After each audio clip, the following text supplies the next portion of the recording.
Welcome to Basic Electronics Class 3.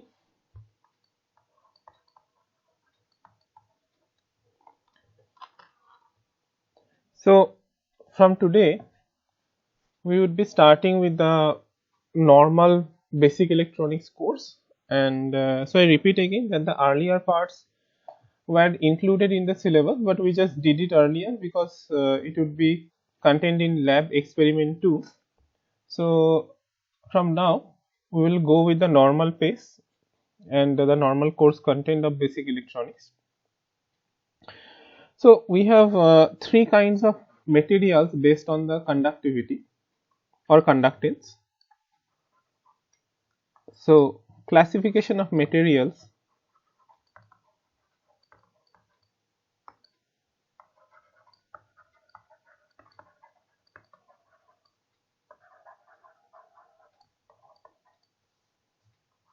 based on conductivity.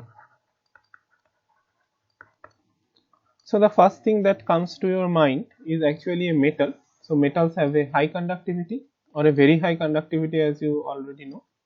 And metals are the class of materials which actually offer you the highest kind of conductivity. That's why all the conductors, wires, and stuffs like that are actually made with metals. So we have metals which have high conductivity,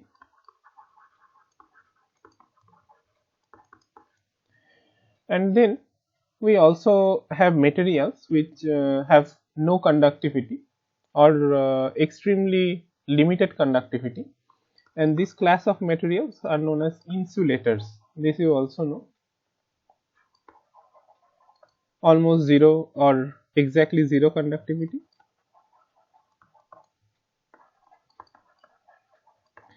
And then in between metals and insulators, there are a class of materials which neither offer very high conductivity and nor they are materials with zero or near zero conductivity, and these materials are known as semiconductors.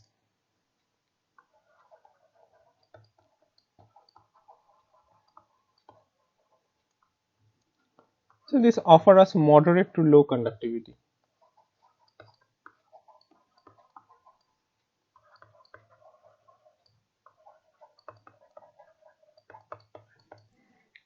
Now, why these semiconductors are very attractive or important from the perspective of electronics is because of one property, that we can introduce impurities in semiconductor to enhance or to manipulate their conductivity. This facility is neither available in metals or in insulators.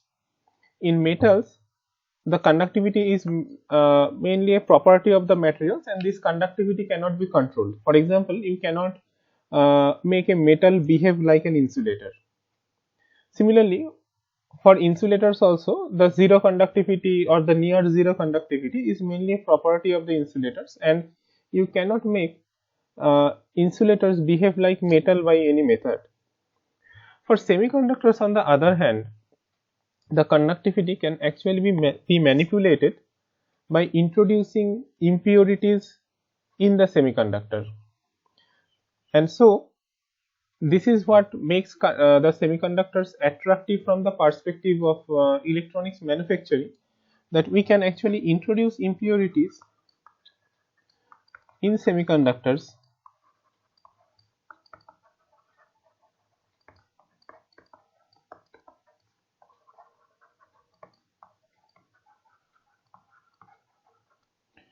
to manipulate their conductivity.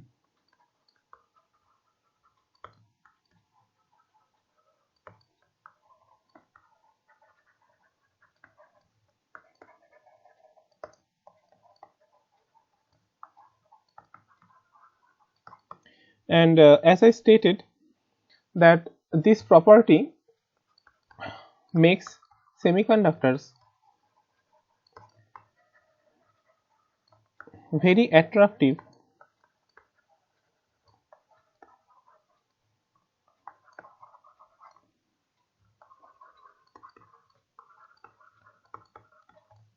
from the perspective of electronic device fabrication. We will see how you can manipulate the conductivity of semiconductors by introducing impurities. But first let us learn the basics. Okay. Now, just like most other elements, semiconductors are also two types. So, the first one is known as elemental semiconductors.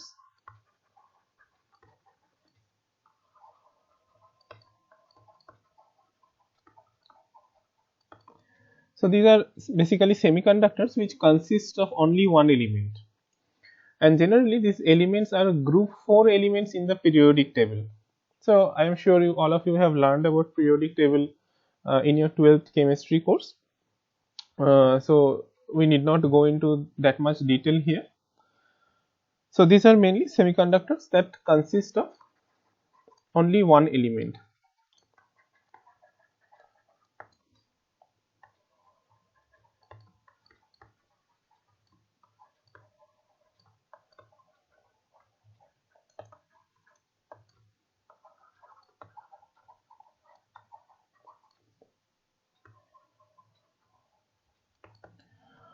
These are known as elemental semiconductors, and generally these are group 4 elements in the periodic table.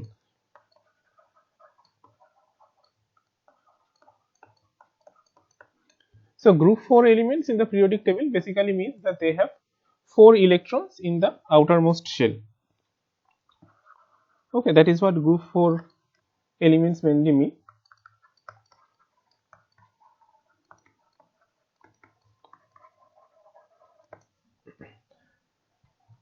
So, on the other side of elemental semiconductors, we have compound semiconductors. And as the name suggests, compound semiconductors are mainly semiconductors which consist of more than one element. So, these are basically compounds of 2 or more elements. Okay. So, these semiconductors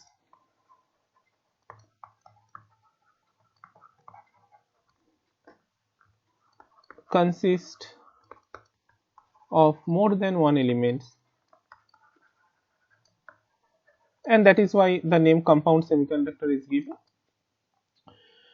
Okay. And examples of this are basically when we make compound semiconductors, we generally mix two group of elements which are equidistant from group 4 in the periodic table. For example, group 3 and group 5 elements. So, group 3 is just to the left of group 4 and group 5 is just to the right of group 4. Okay. So, examples are group 3, group 4 compound, group 5 compounds. For example, gallium arsenide and gallium nitride are two commonly used compound semiconductors, gallium arsenide and gallium nitride. Then you can also make semiconductors with group 2 or by mixing group 2 and group 6 elements, but these are not generally used.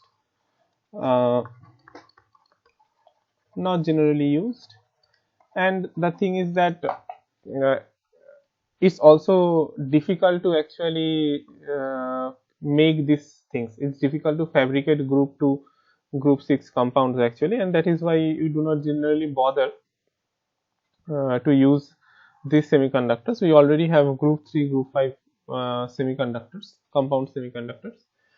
Okay.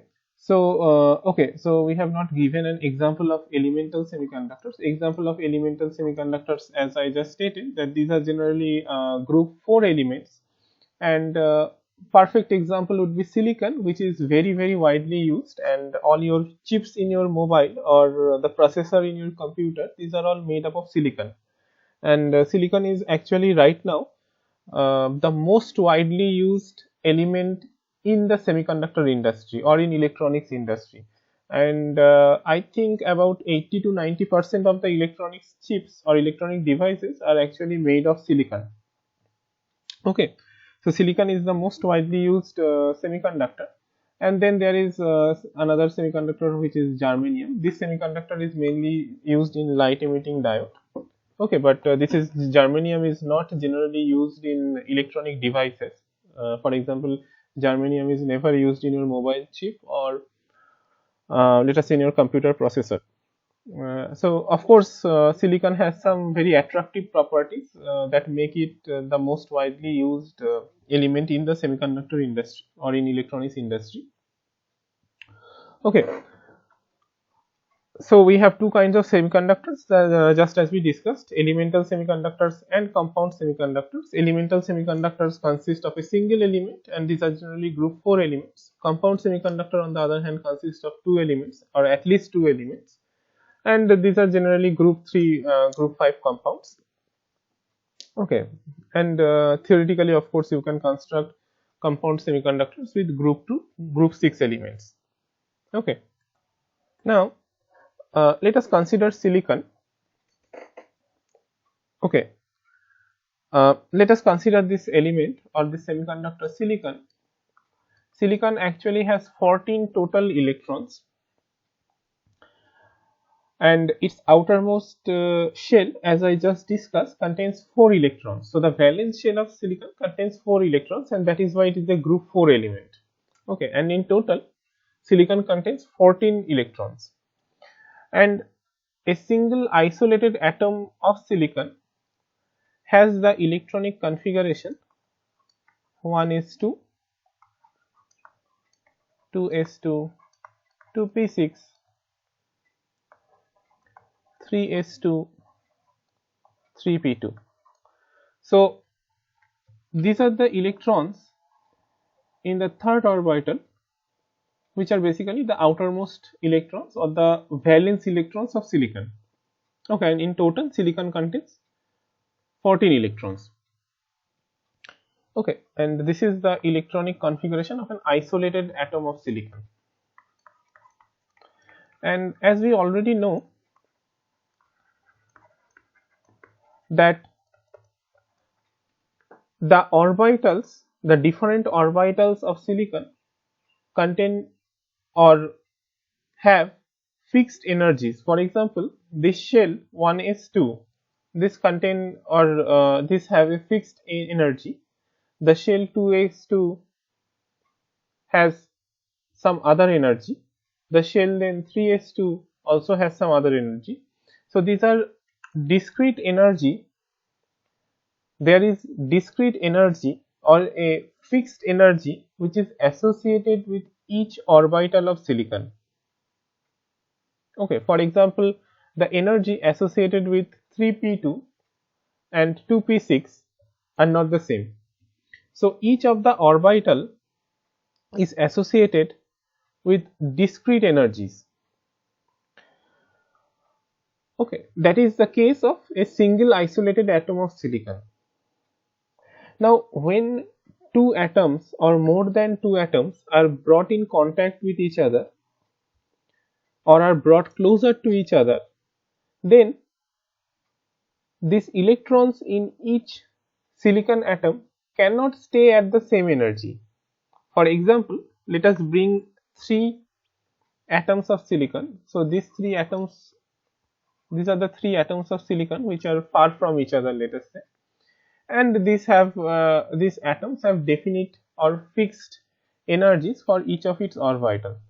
Now these three atoms are brought close to each other. So they are brought very close to each other such that their valence electrons have started interacting. Okay, since these are now very close to each other, the electrons, let us say in the 2p6 shell, cannot remain at a definite energy for each atom, because according to Pauli's exclusion principle, no two electrons can stay at the same state. So an electron in the 2p6 shell of atom number 1 and an electron in the 2p6 shell of atom number 2 cannot be at the same energy, because if they are at the same energy, then Pauli's exclusion principle is basically violated. So Now, since the atoms are brought closer to each other, these orbitals no longer constitute or no longer have a fixed energy, but each of these orbitals actually broaden to form energy bands. Because if each of these orbitals remain as it is, the problem is that the electrons in the 2p6 shell of atom number 1 and the electron in the 2p6 shell of atom number 2 would have the same energy, which is not possible according to Pauli's exclusion principle. So these orbitals, which were earlier definite and sharp energy levels, must now broaden out to form energy bands.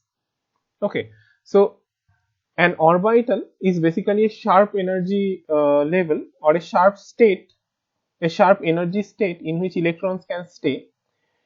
Energy bands, on the other hand, is a range of energy in which electrons can stay. Energy bands do not have a definite or fixed sharp energy, but energy band is basically a range of energy in which electrons can stay, and that is why it is known as band. So let me reframe the statement.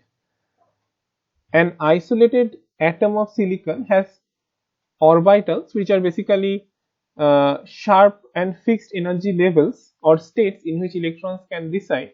When these atoms are brought in contact with each other, or when these atoms are brought closer to each other, then these sharp orbitals must now broaden out to form energy bands.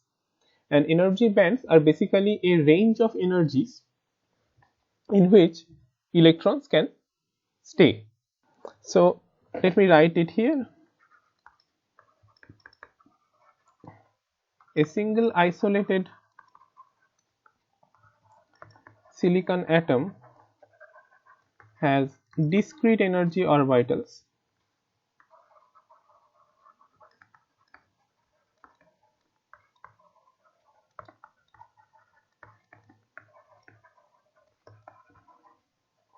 when these atoms are brought closer to each other.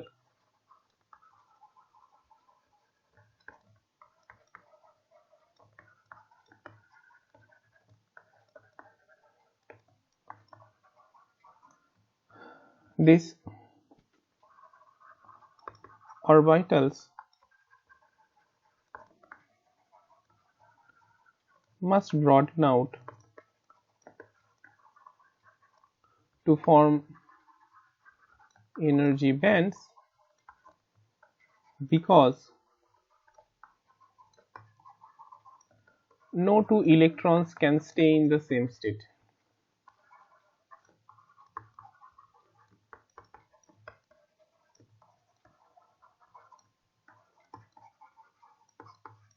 Since no two electrons can stay in the same state, the two electrons in two different isolated silicon atom cannot stay at the same sharp energy state. Okay. So energy bands are basically a range of energies or a range of energy in which electrons can stay. Okay. Now, just like two orbitals are separated by energy, for example, let us say the 2p6 orbital and the 3s2 orbital are separated by an energy gap.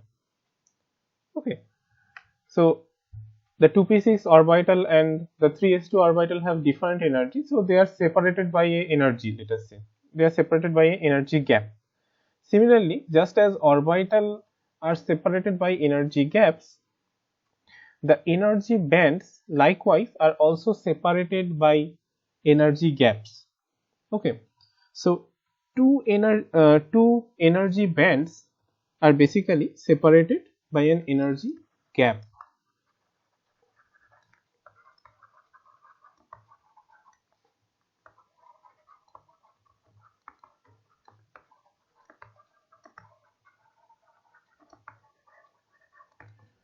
Okay, so let us say that this is band number 1,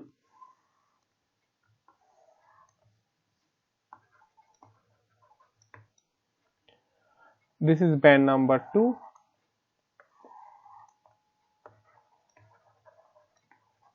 and this is energy band number 3.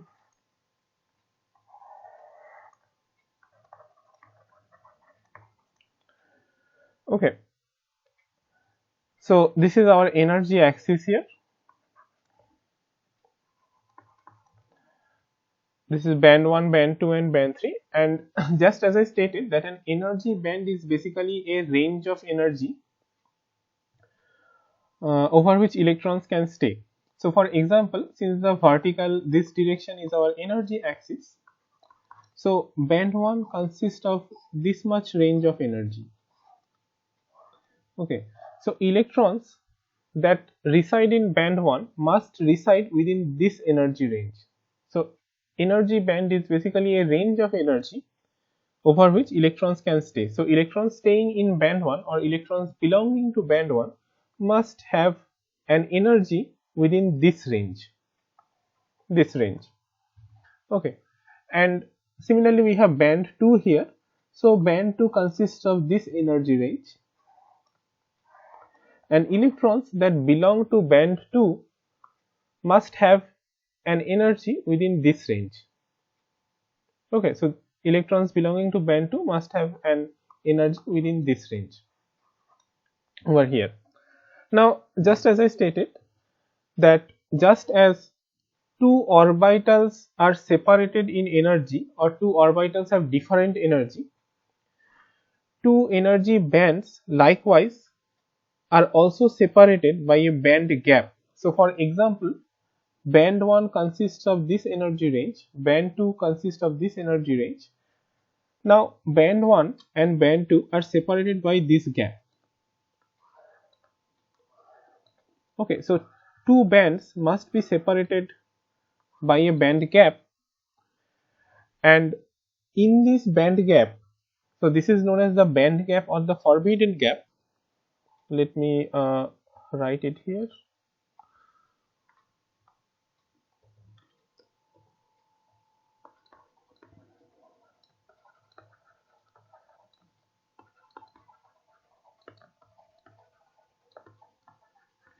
And no electrons can actually stay in this band gap. Electrons can only stay in band 1. So electrons can either stay in band 1, or electrons can stay in band 2, or electrons can also stay in this band which is band 3 basically, but no electrons can actually stay in this band gap. Okay, this is the band gap is basically a range of forbidden energies over which electrons cannot stay, and two bands are basically separated by band gap. So this is another band gap over here.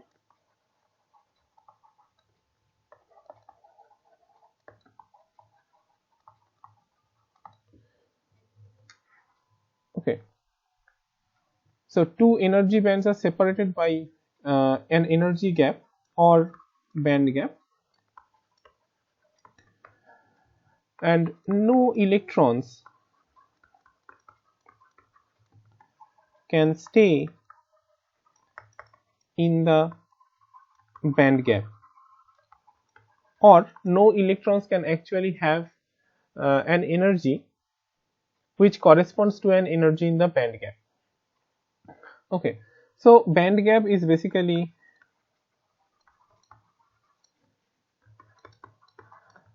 range of energy in which electrons cannot reside.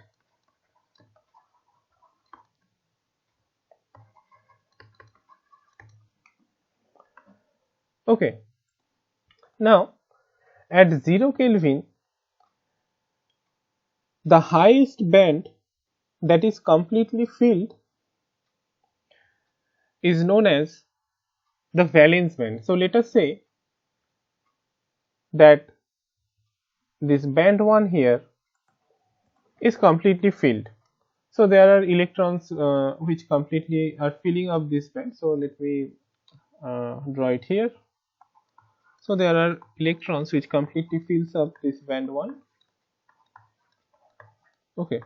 So there are also electrons that completely fill up this band 2. So when I say completely fill up a band, this basically means there is no other space in that band to add an extra electron. Okay, so completely filled up band basically means that no extra electrons can be added in that band. So this is what a completely filled band means. No extra electrons can be added in that band. Okay, so band 1 is completely filled and band 2 is also completely filled. Now, and there may be some other band which are below band 1. So for example here there may be another band which is again completely filled, so which we can call it as band 0. Now the highest band or the highest energy band that is completely filled is known as the valence band. So in this diagram, which is the highest band that is completely filled? Of course it is band number 2, because band number 3 is actually empty. Okay, so this is the highest band that is completely filled at 0 Kelvin, and this is known as the valence band. So let me write it here.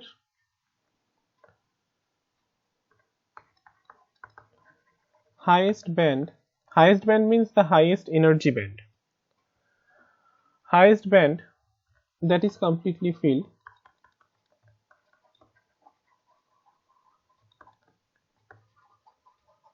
at 0 Kelvin, this is known as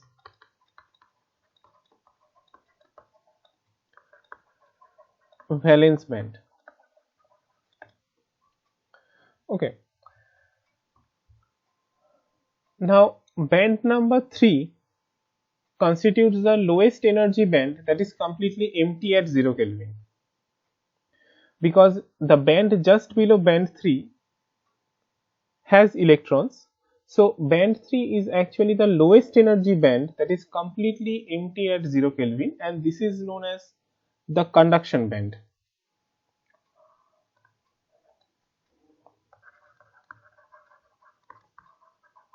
So lowest energy band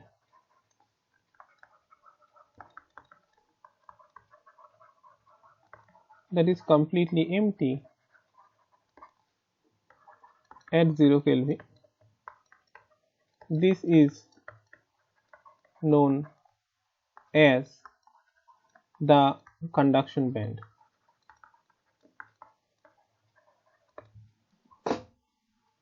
Okay, now the valence electrons actually belong to the valence band.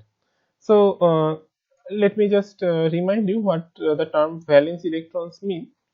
So for example, just as I stated that the electronic configuration of silicon is 1s2, 2s2, 2p6, 3s2, 3p2. Now valence electrons are basically the electrons that belong to the outermost shell of an atom, and these are mainly the electrons responsible for all the chemical properties, and these are the electrons that take part in bond formation actually. Okay, the inner electrons, for example the 2p6 electrons or the 3s2 electrons, do not actually take part in bond formation, but what takes part in bond formation are basically the outermost electrons of a particular element. So these are basically the outermost electrons of silicon, or the highest energy electrons of silicon, and these electrons actually take part in bond formation, and that is why these electrons are known as the valence electrons. Okay, these are also, as I stated, the highest energy electrons of a particular atom. The valence electrons are the highest energy electrons of a particular atom, and the valence band is also the highest energy band that is completely filled. And from these two lines, that the valence electrons of a particular atom are actually the highest energy electrons, and valence band is the highest energy band that is completely filled at 0 Kelvin. From these two sentences you can understand that valence electrons must reside within this valence band, and that is why the name valence band has come about, that it mainly consists of valence electrons. So valence electrons reside in the valence band at 0 Kelvin. Okay, and all the bands above the valence band are completely empty at 0 Kelvin.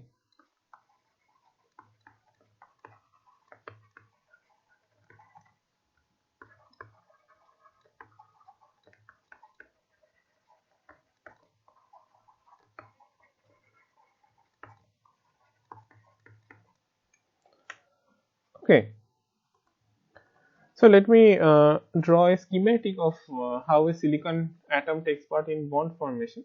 So silicon has 4 valence electron, as I stated, and silicon actually shares each of these 4 electrons with 4 nearest silicon atoms. So each of the valence electrons of silicon is shared with 4 nearest silicon atoms, and 1 electron from this middle silicon atom and 1 electron from this right silicon atom actually form a bond. Okay, these 2 lines actually belong to 2 electrons, but these 2 lines actually constitute a single bond actually.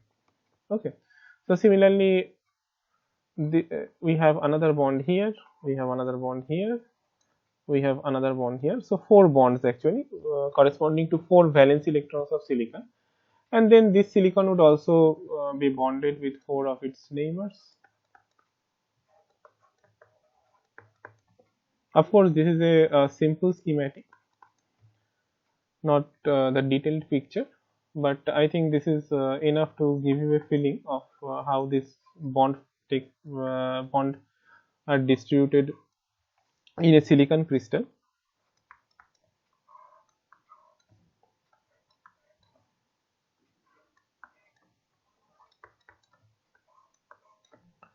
And etc. So this keep on going and going in a periodic structure. Okay, I am not drawing anymore here. So each of these silicon atoms are actually bonded to 4 nearest silicon neighbors, and at 0 Kelvin the valence electrons completely fill up the valence band, or the valence electrons reside in the valence band. Okay, now as I stated that at 0 Kelvin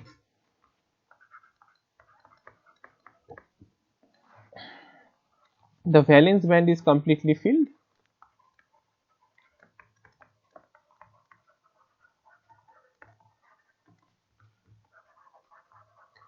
and the conduction band is completely empty. So right now we are talking about 0 Kelvin temperature. So at 0 Kelvin the conduction band is completely empty, and that is what I said when I defined the valence and the conduction band. Valence band is the highest energy band that is completely filled at 0 Kelvin, and conduction band on the other hand is the lowest energy band that is completely empty at 0 Kelvin. Okay, now a completely empty band doesn't give rise to a current flow, because if there are no electrons, how would it give rise to current flow? So a completely empty band, the conduction band at 0 Kelvin doesn't give rise to current flow. So this is obvious that if the band is completely empty, if there are no electrons in the band, then how would it give rise to current flow? Because if there are no electrons, there would be no flow of charges. Now a completely filled band also doesn't give rise to current flow. Okay, this is not entirely obvious at the first go, that why a completely filled band would not give rise to current flow. But to understand this point, let us assume that you have actually packed a small bottle with capsules. You have completely packed it up and you could push as many as capsules in the bottle as possible. So let me draw a picture here. So you have this bottle, this glass bottle, and you have completely filled it up with capsules.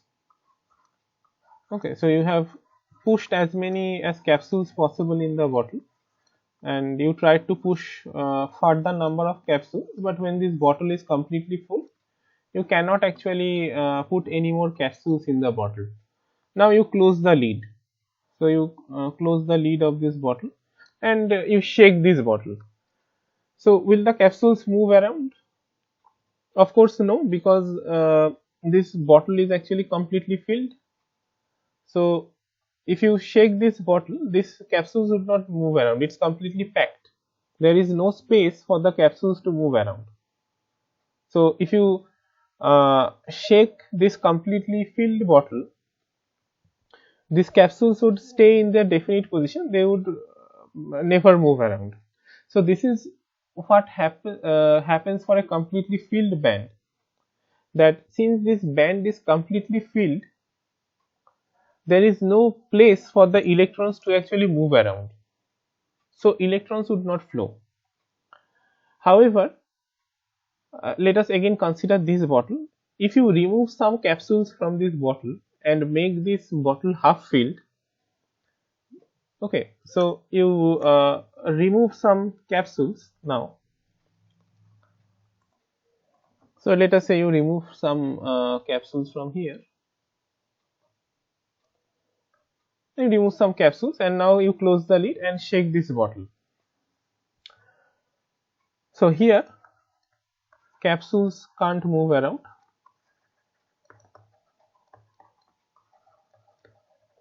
In this case, you have removed some capsules from the bottle. You have created some empty space and then you have closed the lid and you just shake this bottle. So now the capsules can actually move around. Okay, because there are empty spaces. So this is exactly what happens in a completely filled band, that in a completely filled band there is no space for the electrons to move around. To move around you need space. If the electron goes, if the electron have to go from one place to another, you need empty space in the band. If a band is completely filled and there is no more space in the band, then the electron cannot go from one place to another. This band is like a completely packed bottle of capsules. Okay, so a completely filled band also doesn't give rise to current. Okay, so let me write it here.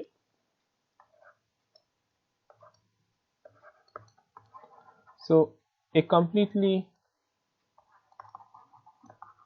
filled band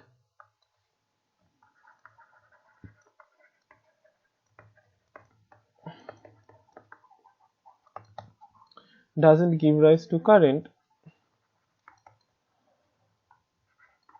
and so the valence band doesn't conduct at 0 Kelvin. Okay, so I hope the reason why a completely filled band doesn't conduct is clear by now. Okay, so the valence band is completely filled and all the bands below the valence band are completely filled. So these bands do not contribute to any current flow. The conduction band and all the bands that are above the conduction band are completely empty. And so if there are no electrons in the bands, how can they give rise to current flow? So neither the valence band nor the conduction band at 0 Kelvin gives rise to any current flow. So at 0 Kelvin, a semiconductor basically behaves as an insulator.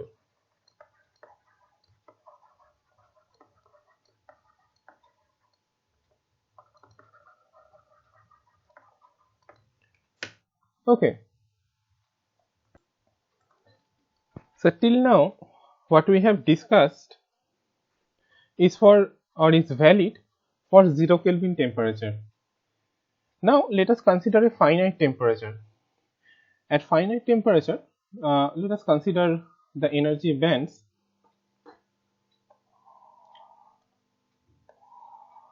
So this is our conduction band, which is completely empty at 0 Kelvin, and then there is this forbidden band gap, or simply the band gap.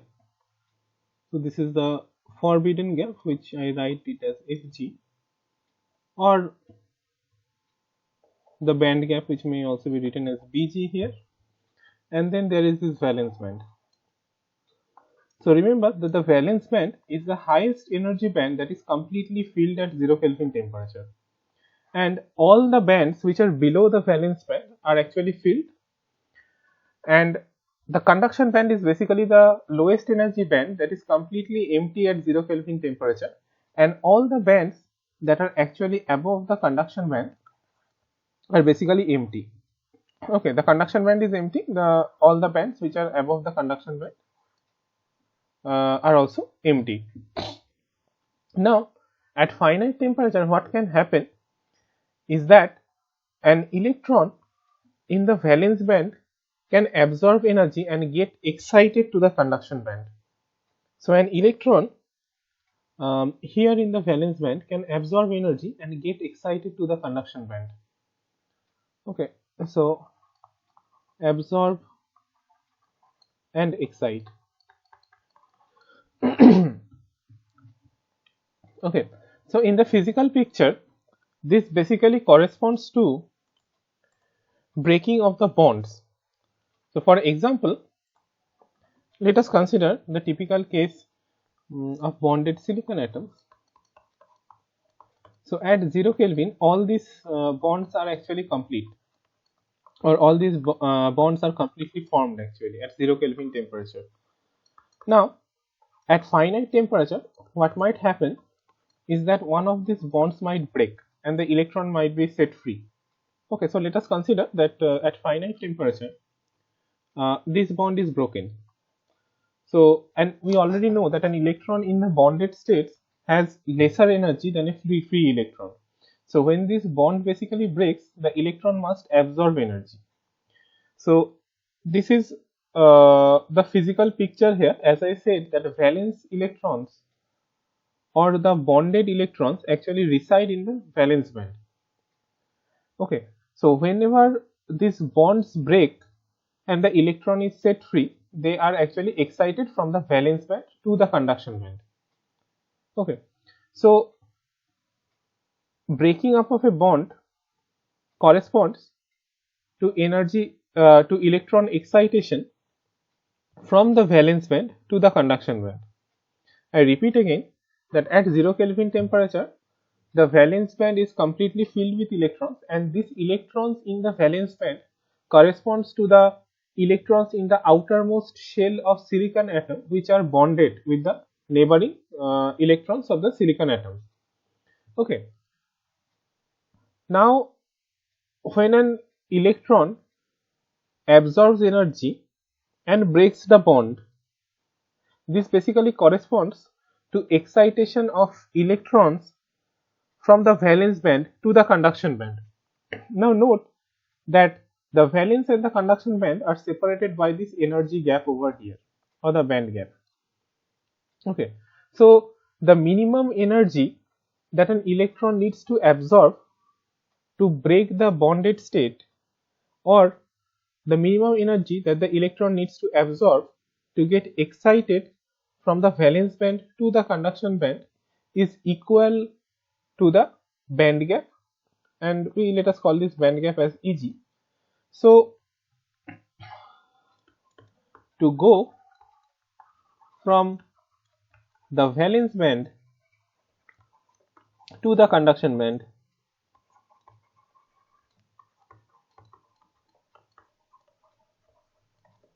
the electrons must absorb a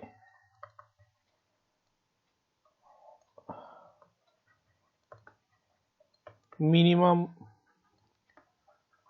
energy Eg.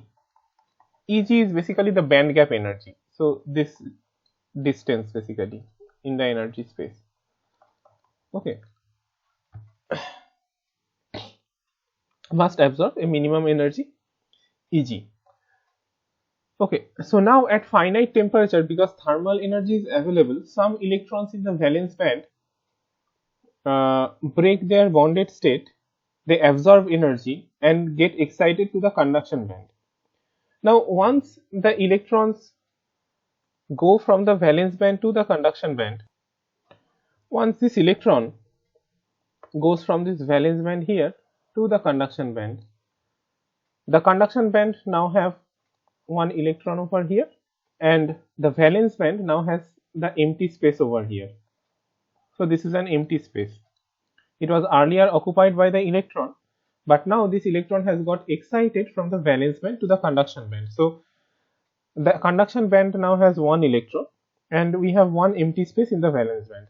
Now let us say second electron absorbs energy and gets excited to the conduction band here. So the conduction band now has two electrons and the valence band now basically has two empty spaces.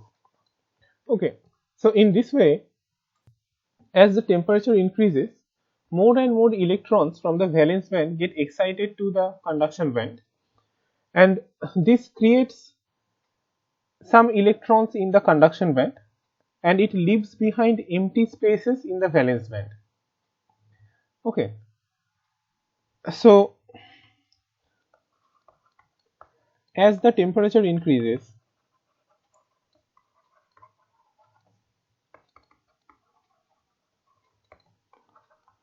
more electrons from the valence band gets excited to the conduction band.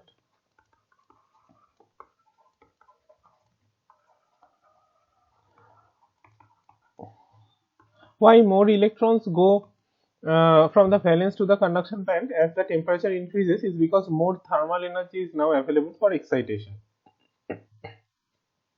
Okay, so this creates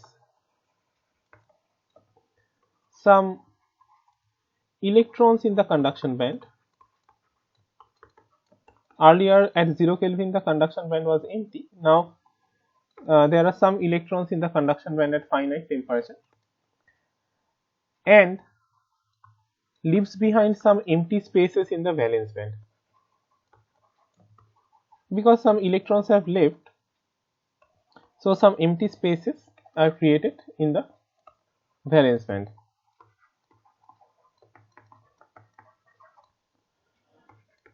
So these empty spaces are known as holes.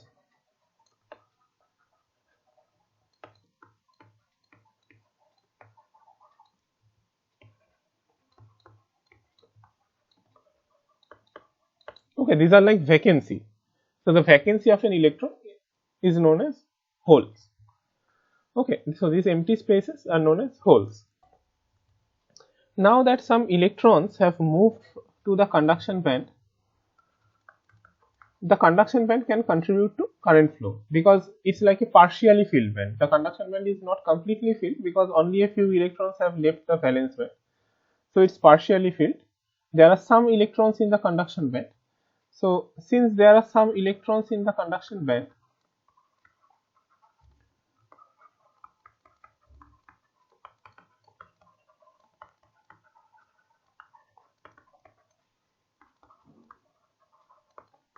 it can now contribute to current flow. Of course, this is the situation at finite temperature.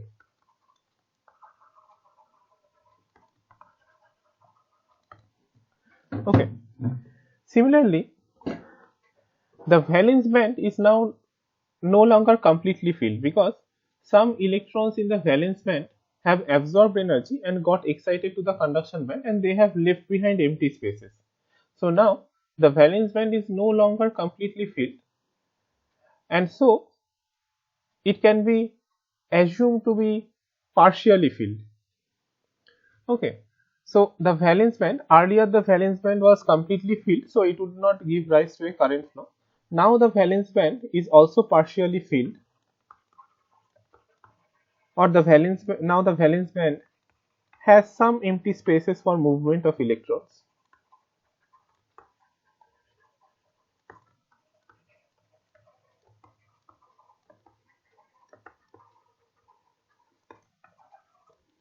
So it also contributes to current flow.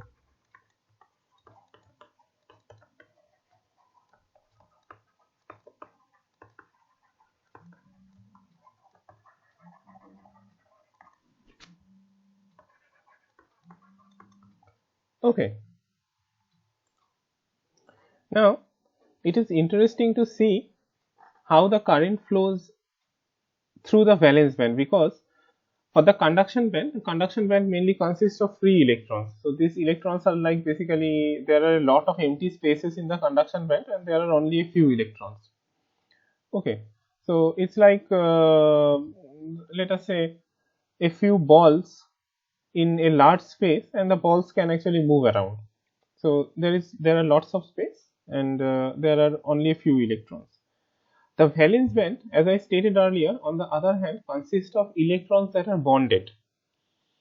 Okay, the electrons that take part in bond formation, that is the outermost shell of electrons, they constitute the valence band. It is interesting to actually see how does the current flow through a valence band. So let us consider a chain of silicon atoms, or and regular arrangement of silicon atoms. So in this chain, note that each silicon atom is actually bounded or bonded to the nearest 4 atoms. Now let us consider that this bond here, the electrons in this bond actually absorbs thermal energy, and this bond breaks.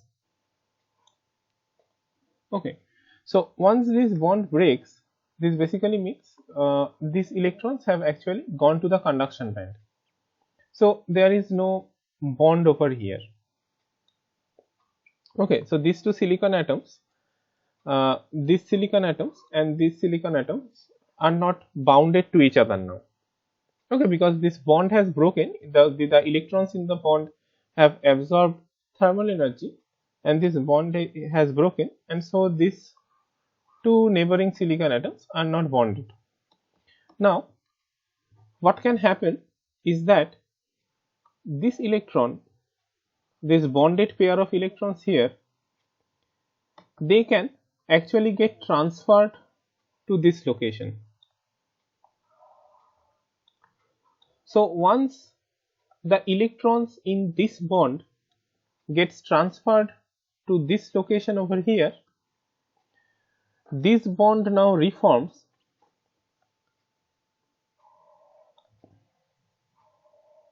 and this bond is now broken.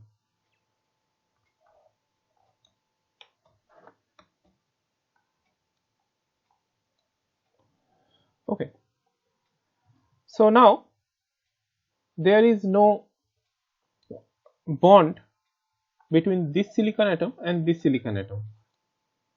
So the bond in this location has actually broken, and the bond in this location is actually reformed. Okay, so there is no bond in this location now. Now note that earlier there were two bonds here and there was no bond here.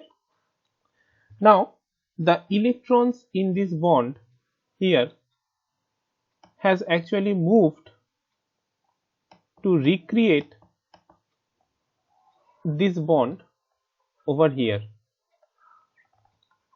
Okay, so basically by a rearrangement of bonds, electrons are moving from the middle towards the left. Now again, since there is no bond here, or there are no electrons shared between this silicon atom and this silicon atom, the electrons present in this bond can actually get transferred to this location. So now this bond has reformed, but this bond has broken. So there is now no bond here.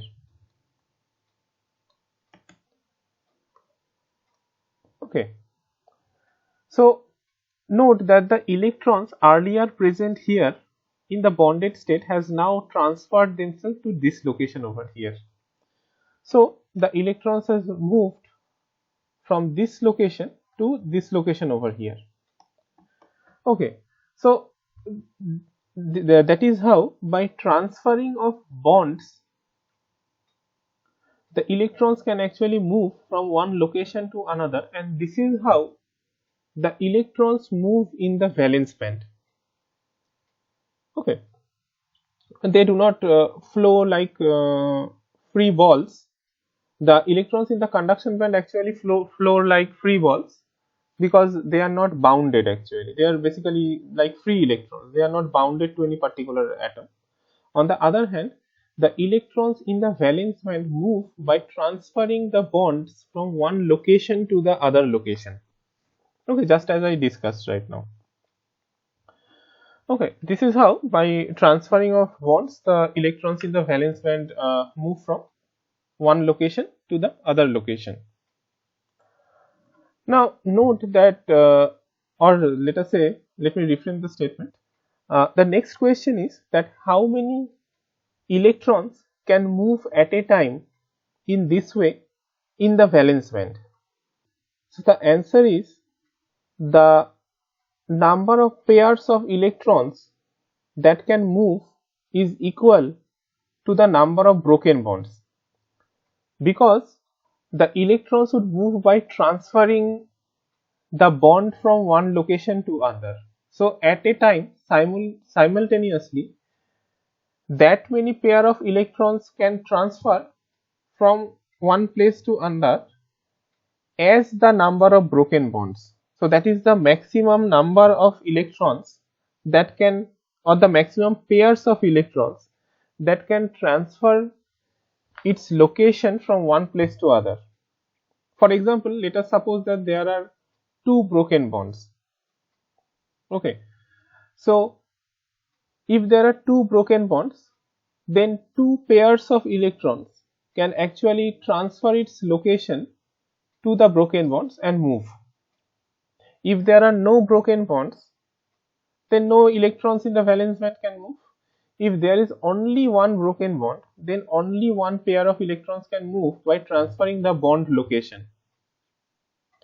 If there are two broken bonds, then two pairs of electrons can actually move by transferring the bond location. For example, let us say there is also a broken bond over here.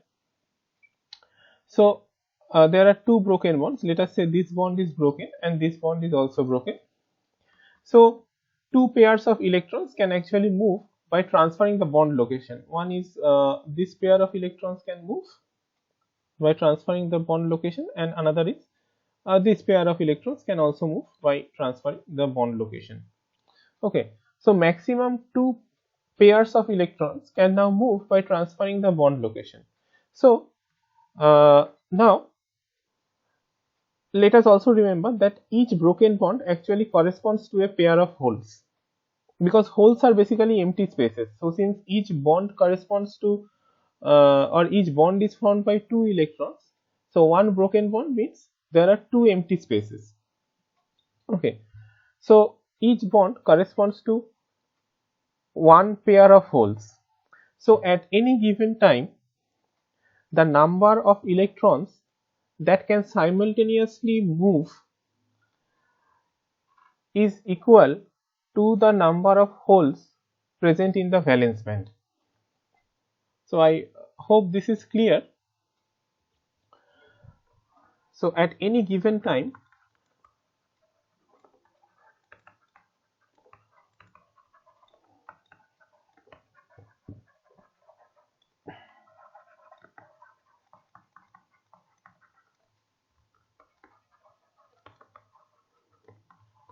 that can simultaneously move in the valence band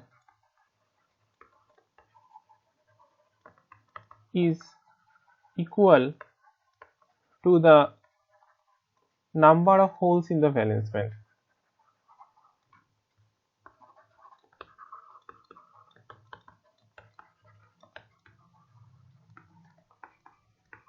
Because holes basically correspond to empty spaces in the valence band. So if there are 5 empty spaces in the valence band, then only 5 electrons can actually move. Okay. So just as we discussed right now. Okay. So at any given point of time, the number of electrons that can simultaneously move in the valence band is equal to the number of holes in the valence band.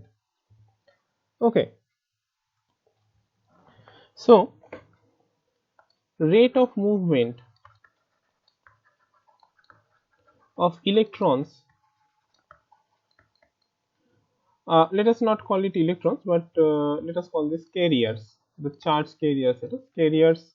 Carriers basically means charge carriers, or the particles which conduct current. So this is what the term carrier means here, current conducting particle, let us say.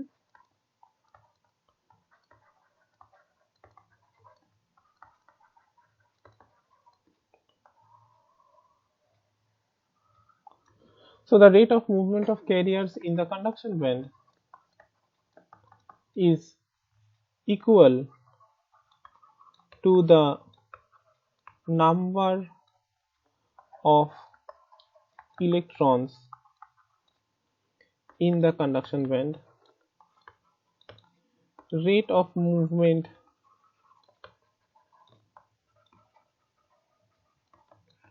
of carriers in the valence band is equal to the number of holes in the valence band. Okay, and for a pure semiconductor, that is for a semiconductor which is free of any impurities, the number of electrons in the conduction band must be equal to the number of holes in the valence band. Why? Because earlier at 0 Kelvin temperature the valence band was completely filled. Now let us say at a finite temperature 5 electrons from the valence band has actually gone to the conduction band. So the conduction band now has 5 electrons and the valence band now have 5 empty spaces, and these empty spaces are basically holes. So for a pure semiconductor,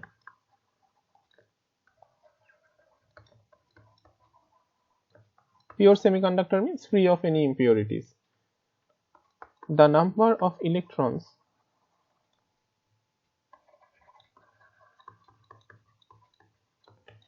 in the conduction band is equal to the number of holes in the valence band. Okay, so Ni, which is Ni basically represents the electron number, and I here represents intrinsic. Intrinsic basically means pure, free of any impurities. So I basically represents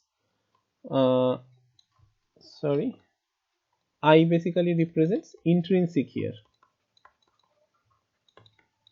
Intrinsic means basically pure, intrinsic or pure. So semiconductors which are basically free of any impurities. Okay, so Ni, which is basically the number of electrons in the conduction band, this is equal to Pi. Pi basically means the number of holes in the valence band. Number of holes in Vb valence band, and Ni basically represents number of electrons in conduction band. Okay, so let us do up to here today. Thank you all.